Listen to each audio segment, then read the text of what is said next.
Here is your I have story. something to tell Dash you. dash dash. What is it? She It's a almost didn't secret, ask. just That between was the us. part I'm she would intrigued. think about later. How close she came to just turning around, walking back through the crowded food court, and finding somewhere else to stand with her tray and her exhaustion and the specific invisible weight of a woman who has been on her feet for 9 hours and is trying very hard not to let it show.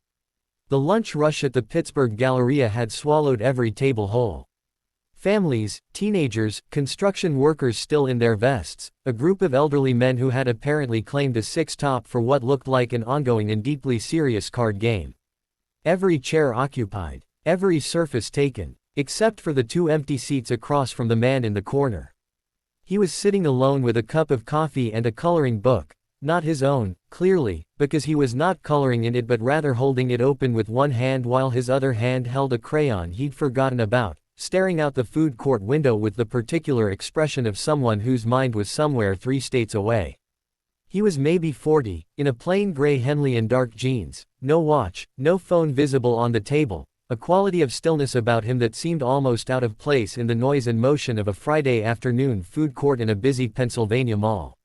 He looked, she thought, like a man in the middle of figuring something out. She almost left him to it.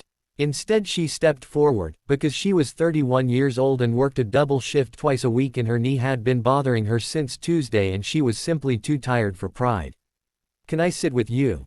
she whispered. Dash dash dash. His name was Nathan Cole. She didn't know that yet. What she knew, in those first minutes, was that he looked up at her question with an expression that moved quickly from somewhere else to present. Not startled, just returning, the way people come back from private thoughts, and said, "Of course. Please," with a naturalness that made her feel immediately that she had not intruded. Her name was Simone Waters. She was a home health aide who worked for an agency that assigned her to 3 different clients across the Pittsburgh area, an elderly man in Shadyside who had Parkinson's and loved baseball, a woman in Squirrel Hill recovering from hip surgery, a teenager in Point Breeze with a spinal condition who was funnier than most adults Simone had ever met. She loved her work with a genuineness that surprised people when she told them, because it was not a glamorous job and it did not pay glamorously and it asked a great deal of a person physically and emotionally and offered in return something that didn't translate well to a pay stub, the specific satisfaction of being useful to someone in a real and irreplaceable way. She had not planned to say any of this to the stranger across from her.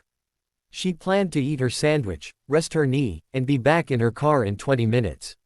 What actually happened was that the coloring book on the table between them caught her eye, a page half finished, a horse outlined in blue that had been carefully colored up to a point and then abandoned, and she said, without thinking, "How old?"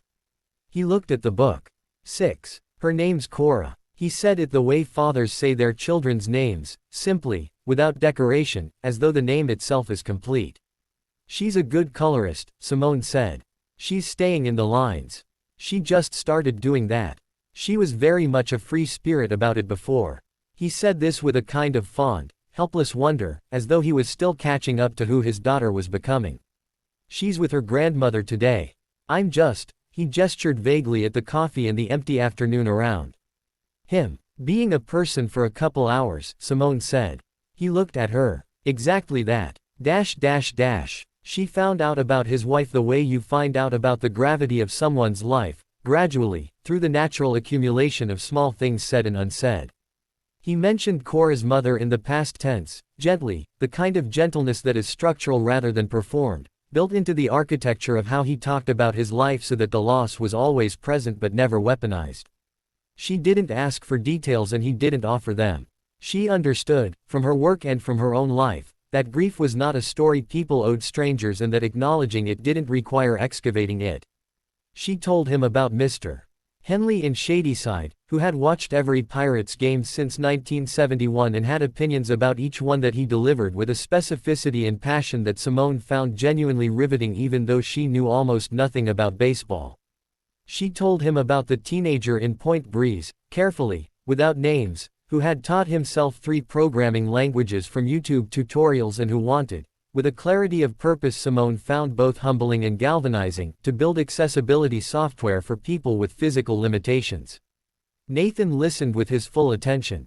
Not politely, actually. He asked questions that proved he'd heard what she'd said, the kind of questions that are only possible when someone is paying real attention rather than waiting for their turn. "You love it," he said at one point. Not a question. "I do," she said. "It doesn't look like much from the outside. But being the person someone can count on, consistently, when everything in their body is working against them," she paused, looking for the right words. "There's nothing like it. It's a privilege, honestly." He was quiet for a moment. Something in his face changed, not dramatically, not in any way she could fully name. Like a thought arriving that he needed to sit with.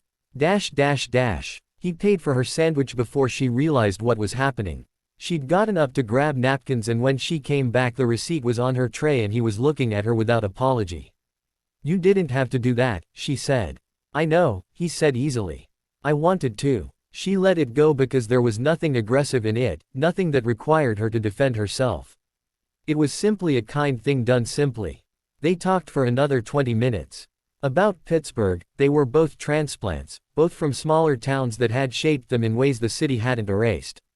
About what Cora had said last week that made him laugh so hard he'd had to pull over.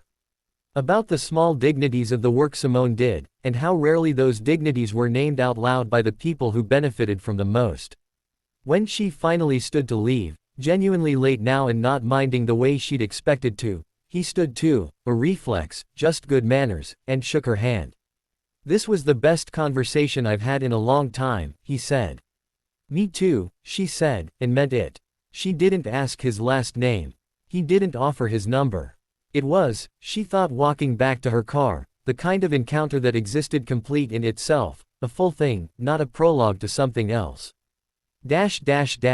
She found out who he was 6 weeks later, by accident, when a profile piece on a Pittsburgh technology philanthropist ran in the Post-Gazette and the photograph stopped her cold. The gray Henley replaced by a jacket, the coloring book replaced by a conference table, but the eyes the same, that quality of paying attention, that stillness. Nathan Cole, founder of a software company he'd sold at 35 for a number with 9 figures. Now ran a foundation that funded healthcare worker training programs in underserved communities across Pennsylvania. Had recently announced a $12 million initiative to improve wages and professional development resources for home health aides across the state. She sat at her kitchen table and read the article twice. The initiative had been in development, the article said, for some time. But a source close to Cole noted that a recent conversation had clarified, for him, the specific language of the program's mission statement, its emphasis on dignity, on the word privilege, on the idea that being reliably present for another person was not merely a service but a form of grace the world chronically undervalued. Simone set the paper down.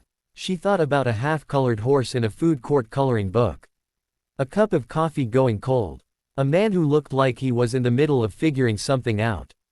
Maybe he had been. She went to work. Mr. Henley had a game to discuss and a bad morning behind him, and she was already 12 minutes late, and none of the rest of it, the foundation, the figure, the 9 zeros, changed anything about what the next hour required of her. She knocked on his door. He called her in with the particular relief of someone who has been waiting for a specific person and is genuinely glad they arrived. That was the job. That was the whole of it. It had always been enough.